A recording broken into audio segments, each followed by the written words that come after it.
Hi friends, welcome to my channel. మీరంతా ఎలా ఉన్నారు? ఈరోజు మనము భీష్మ ఏకాదశి గురించి మాట్లాడుకుందాం. ఈ భీష్మ ఏకాదశి గురించి నాకు తెలిసిన విషయాలు మీతో షేర్ చేసుకుంటాను. ఈ భీష్మ ఏకాదశికి జయ ఏకాదశి అని కూడా పేరు ఉందండి.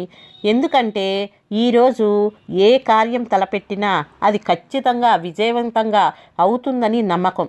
ఈ రోజున శ్రీ మహావిష్ణువును భీష్ముడు బోధించిన విష్ణు సహస్రనామాలతో పూజించిన పాండవులు కురుక్షేత్ర యుద్ధంలో విజయం సాధించారని ప్రతీకంది. అటువంటి విష్ణు సహస్రనామ పారాయణం ఎంతో విశిష్టమైనది. భీష్ముడి నిర్యాణం అనంతరం వచ్చిన ఏకాదశి కాబట్టి దీనిని భీష్మ ఏకాదశి అని అంటారండి. కురుక్షేత్ర యుద్ధం సమయంలో నిలువెల్లా గాయపడిన భీష్ముడు అంపశయ్య మీద ఉన్న సమయంలో ధర్మరాజుకి విష్ణు సహస్రనామాన్ని బోధించిన అనంతరము స్వచ్ఛంద మరణం అనే వరంతో విష్ణు సాయుధ్యాన్ని పొందుతాడు భీష్ముడు.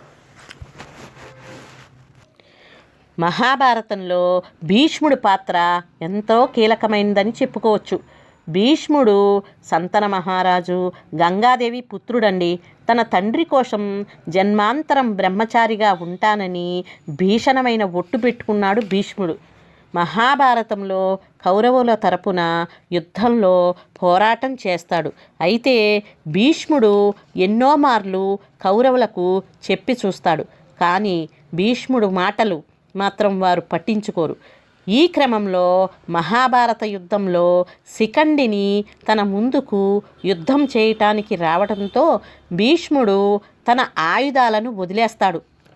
అప్పుడు పాండవులు భీష్ముడిపై బాణాల వర్షం కురిపిస్తారండి. అదేవిధంగా అంపశయ్యపై భీష్ముడిని పడేలా చేస్తారు. భీష్ముడు దాదాపుగా అంపశయ్యపై 58 రోజులు ప్రాణాలతో ఉన్నాడని చెప్తుంటారు. ఉత్తరాయణ పుణ్యకాలం కోసము భీష్ముడు వేచి ఉన్నాడు. ఆ తర్వాత మాఘమాసం అష్టమి తిథి రోజున భీష్ముడు తన ప్రాణాలను వదిలేస్తాడు. భీష్ముడికి పెళ్లి కాలేదండి. భీష్మాష్టమి రోజున భీష్ముడికి తిలతర్పణం వదిలితే గొప్ప పుణ్యం ప్రాప్తిస్తుందని పండితులు చెప్తున్నారు. ముఖ్యంగా పెళ్లి కానివారు, సంతానం లేనివారు భీష్ముడికి తిలతర్పణం వదిలితే వెంటనే కోరిన కోరికలు నెరవేరతాయట. ఈ రోజున చనిపోయిన మీ పూర్వీకుల పేర్లను తలుచుకొని నువ్వులతో 5 సార్లు తిలతర్పణం వదలాలని పండితులు సూచిస్తున్నారు. ఇలా చేస్తే ఏడాది పాటు తెలిసి తెలియక చేసిన పాపాలన్నీ కూడా పటాపంచలైపోతాయటండి. భీష్మాష్టమి రోజు పండితులకు బియ్యము, పప్పులు, కూరగాయలు దానం ఇవ్వాలట. అదేనండి, మనం దీనినే స్వయం పాకమని అంటాము. ఒకనాడు హఠాత్తుగా శ్రీకృష్ణుడు పాండవులతో మాట్లాడుతూ ఆగిపోయాడు. పాండవులకు గాబరా వేసింది. ఏమైంది అని శ్రీకృష్ణుడిని అడిగారు. శ్రీకృష్ణుడు వారికి సమాధానం చెబుతూ, మాం ధ్యాతి భగవాన్ భీష్మః తపోయే తద్గతం మనః, అంటే కురుక్షేత్రంలో అంపశయ్యపై పవళించి ఉన్న భీష్మ పితామహుడు నన్ను స్మరించుకుంటున్నాడు. అందుకే నా మనస్సు అక్కడికి వెళ్ళిపోతోంది.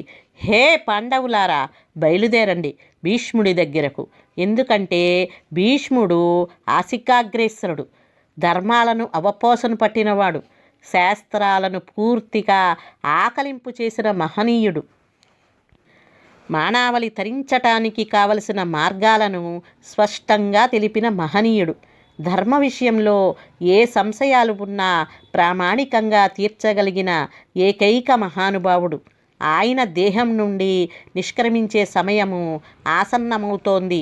ఆయన అస్తమిస్తే లోకంలో ధర్మ సంశయాలని తీర్చే వ్యక్తులు ఎవ్వరు ఉండరు.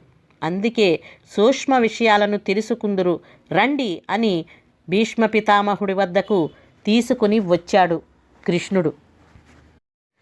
భీష్ముడు సుమారు నెలన్నర అంటే 58 రోజులు బాణాలపైనే పడి ఉన్నాడు. దేహం నిండా బాణాలు, శక్తి పూర్తిగా క్షీణించిపోయింది.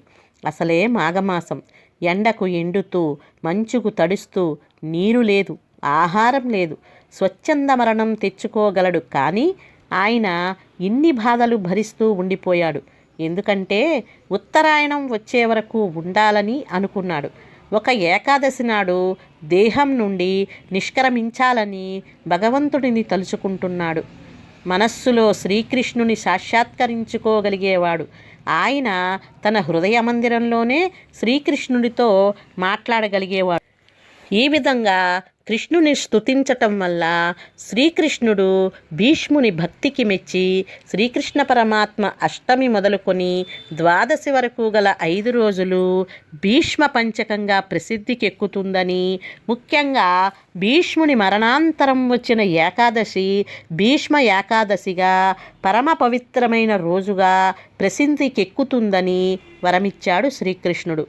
ఈ సమయంలో విష్ణువుని పూజించిన వారికి స్వర్గలోక ప్రాప్తి కలుగుతుందని పెద్దల యొక్క విశ్వాసం.